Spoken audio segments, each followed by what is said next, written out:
선생님 집안이 원래 잘 사신 거 아닌가요? 왜냐하면 어머니 집이 이게 중 S클래스 대장부터 가지고 계시고 본인은 대한민국 반포의 원베일리 최상급지의 아파트를 이번에 가지고 계시는데 네. 부자 아니야라는 전 소리가 나올 것 같거든요. 원래 뭐 부모님으로부터 물려받지 않았냐 뭐 네. 이런 네, 그렇게 오해를 하실 수 혹은 그렇게 생각을 하실 수 있다고 생각해요. 그리고 만약에 저 역시도 그렇게 생각할 수 있다고 생각하거든요. 그런데 전혀 아니고요. 본인이 평생을 공부한 면허 한 장으로 평생을 조그만 원을 운영을 했고 심지어 병원에 화장실 청소까지 제가 다 할 정도로 하면서 원을 운영을 해서 열심히 환자분들을 치료했습니다. 그래서 그런 과정에서 다행으로 운이 좋게도 환자분들이 많이 와주시고 원이 운영이 잘 되더라고요. 거기서 종잣돈을 열심히 모으고 쓸데없는 걸 사지 않고 뭐 결혼도 대충 하고 정말 간소화하게 정말 누가 보면 말도 안 되는 웨딩홀 같은 데에서 쓸데없는 돈을 안 쓰고 그렇게 열심히 노력을 해서 돈을 모았고 그게 이제 적절한 곳에 투자가 돼주는 바람에 뭐 지금의 모습으로 열심히 살고 있지 않나 싶어요. 절대 물려받은 거 하나도.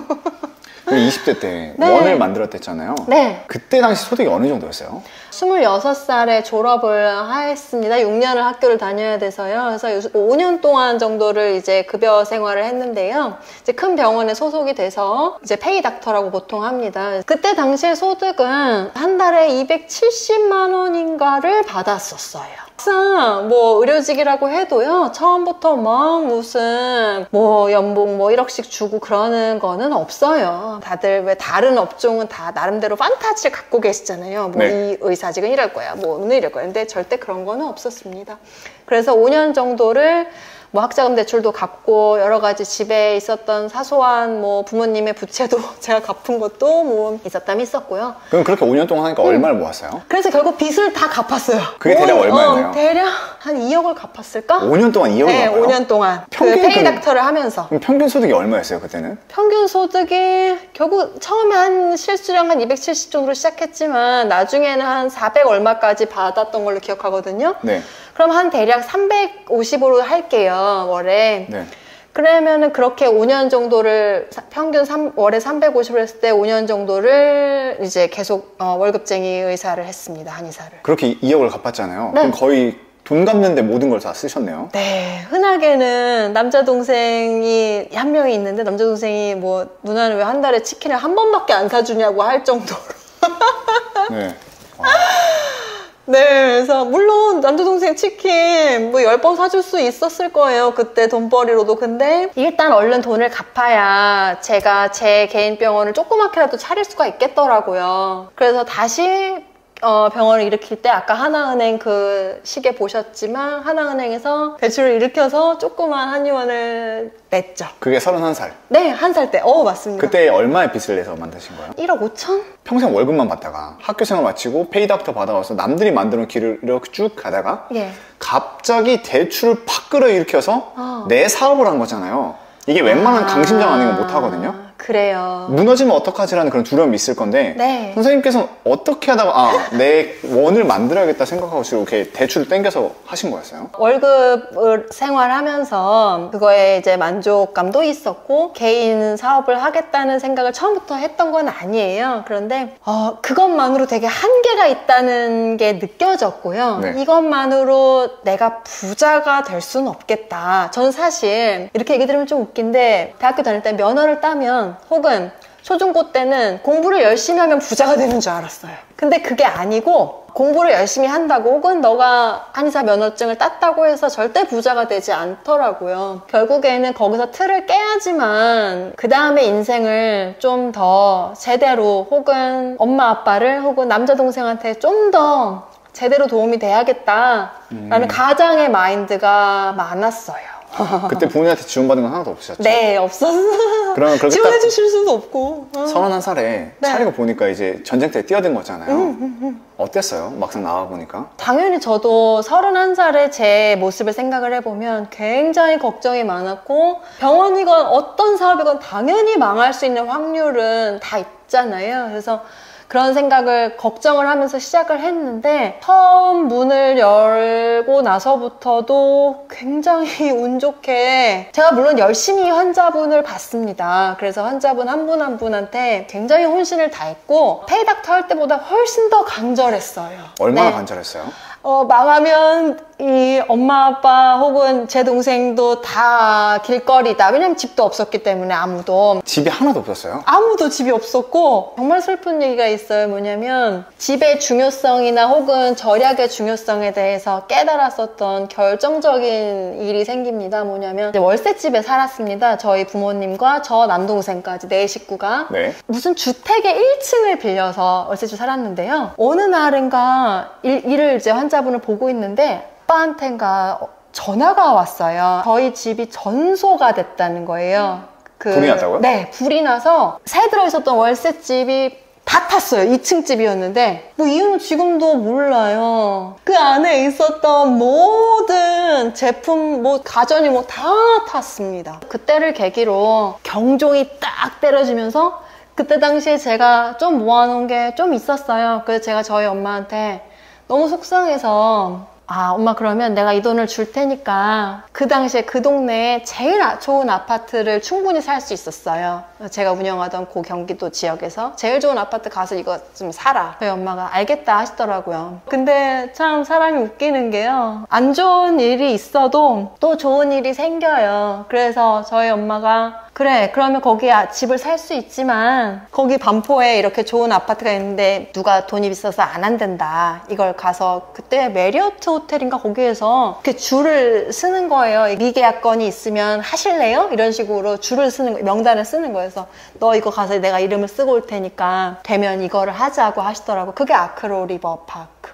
그게 재건축되고 나서 미분양됐던 아크로 리버파크였던 거예요? 네, 아크로 리버파크였고 여러분이 아셔야 될 게 아크로 리버파크가 지금은 반포의 대장 아파트이긴 한데 당시에는 미분양이 나던 아파트였어요. 그래서 그때 주었던 사람들이 다 대박이 났거든요. 네.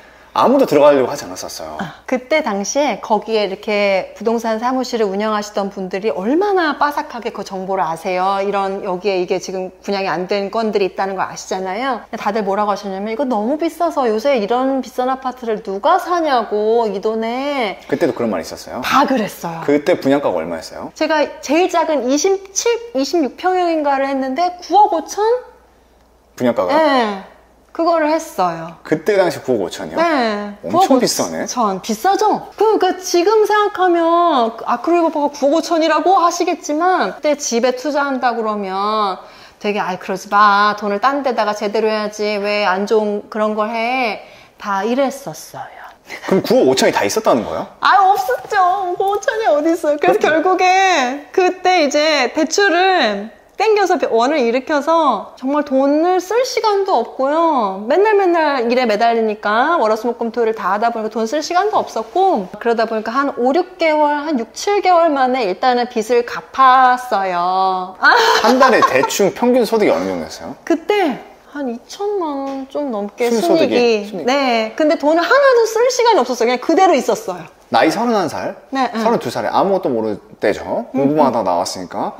그리고 순이익이 2천만 원씩 탁탁탁 꽂히면 그런 게 통장에 막 꽂혔을 때 네. 바빠서 정신은 없었겠지만 그래도 그 2천만 원 꽂혔을 때 무슨 기분이었어요? 지금까지 살면서 가장 부자가 된 마음이었어요. 당시가? 네. 그때가 가장 나는 이제 부자다. 그러면 사람이 그렇게 되면 소비 씀씀이가 갑자기 억눌려왔던 소비 씀씀이가 터질 수도 있거든요. 네. 돈을 안 썼었나요? 그게 터진 적도 있어요. 터진 적도 있어서 저도 모 백화점에 정말 말도 안 되는 VIP가 된 적도 있어요. 그런데 지금 돌이켜 생각해보면 정말 아무 의미 없습니다. 요새 젊은 MZ세대 분들은 뭐 백화점 VIP 되는 게 무슨 대단한 플렉스라고 생각하시는 분도 계시는데요. 뭐 이렇게 얘기 드리면 안 되지만 그 상술에 제대로 절대 그 VIP가 된다고 당신은 VIP가 아니고 그냥 당신은 버는 돈을 조옥조옥 대기업에 혹은 회장님께 9억짜리 분양을 받았을 때 가지고 있던 현금 대략 얼마였어요? 그때 한 4억, 5억 5억 정도 4억 있었고 좀 넘게 있었을 거예요. 대단하시네요.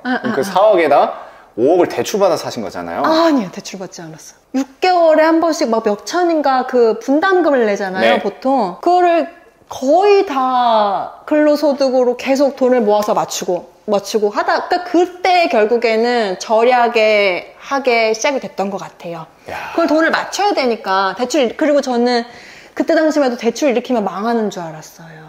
야. 대출을 빨리 갚을수록 부자가 되는 줄 알고 착각했어. 물론 의미는 있거든요, 대출을 갚는 것도. 근데 대출을 빨리 갚아야 내가 죄를 짓지 않는. 아, 이게 진짜 딱 저희 윗 부모님 세대한테 배운 딱 경제관념이거든요. 그렇죠. 저도 저희 엄마가 대출 많이 일으켜서 항상 그걸 빨리 갚아야 된다는 그것만 너 보면서 망하려고 그러니? 뭐. 세상에 사람들이 대출을 빌리면 빚값 나와 죽는 줄 알았어요. 네, 맞아요. 네. 그런 게 다 있으시구나. 네, 당연히 저도 그랬어요. 그럼 그렇게 해서 아크로 리버파크를 몇 살 때 가지고 계셨나요? 33살부터 이제 아직 입주는 안 했는데 여기 요 몇 동 몇 호가 내 거예요 라는 거를 갖고 있었고 계속 짓고 있었죠. 그럼 그렇게 나이 33살에 반포동에 내 집을 가지고 있었습니다. 네. 어떤 기분이었어요? 근데 이렇게 얘기 드리면 믿으실지 모르겠지만 그게 그렇게 좋은 아파트인지 그게 비싼 건지 싼 건지에 대한 개념 자체가 없었어요. 왜냐면 예, 엄마가 좋다니까, 엄마가 비싼 거니까 원래 비싼 거야 라고 해서 그냥 그걸 갖고 있었고 입주할 때가 돼서 들어가서 살았을 뿐인데요. 근데 잘 몰랐어요, 그렇게 좋은 건지는. 그럼 그렇게 있는 채로 결혼을 언제 하셨나요? 결혼을 그로부터 한 1, 2년 있다가 하게 됐어요. 그때가 몇 살이었죠? 그때가 제가 5에 하게 됩니다. 그러면 35에 결혼하시는데 보세요. 내가 원하는 원도 있어. 나 원장이야. 네. 거기다 난 서울 반포동에 집도 있어. 입주할 집도. 네. 그러면 이제 어쩔 수 없이 사람이 눈이 높아지거든요. 내가 이뤄놓은 게 많기 때문에. 네. 그러면 상대가 그만큼의 자산을 가져오기를 바라는 게 심리적인 그런 게 있을 수 있거든요. 남편분을 이제 만나셨잖아요. 같은 네. 한의사로서. 남편분도 그에 맞는 고소득층의 큰 자산가이셨나요? 아니에요. 저희 남편은 물론 저처럼 이제 그냥 자수성가, 뭐 아직 이제 성가 중이고요. 공부만 한 정말 여러분들이 믿기 어려우시겠지만 저 먼 동네 출신의 눈물 없이 못 듣는 가난한 집의 장남이고요. 결혼할 때도 저도 사실 나 여기에 어디에 이렇게 집이 하나 있어요 라고 얘기만 했지 저희 남편은 그게 그냥 무슨 어디 원룸 투룸 갖고 있는 줄 알았대요. 없는 집의 아들이다 보니까 이렇게 수도권의 복판에 원을 차리려면 상당한 빚이 있었어요, 그때. 당연히 집도 절도 없었고요. 아, 그러면 근데도 결혼을 결심하게 된 이유가 뭐였어요? 사람 하나만 받고 너무 사람이 착하고 본인 일을 열심히 하고 환자를 열심히 봐주고 그리고 저한테 이렇게 귀감되는 바가 많은 너무 좋은 사람이었습니다. 그래도 나름 사회적인 인식, 둘 다 한의사. 네. 돈도 잘 벌어. 그런 게 있잖아요. 네. 근데 얘네가 당연히 좋은 데서 결혼을 하겠지라는 그런 사회적 인식이 있거든요. 어떤 결혼식을 하셨어요?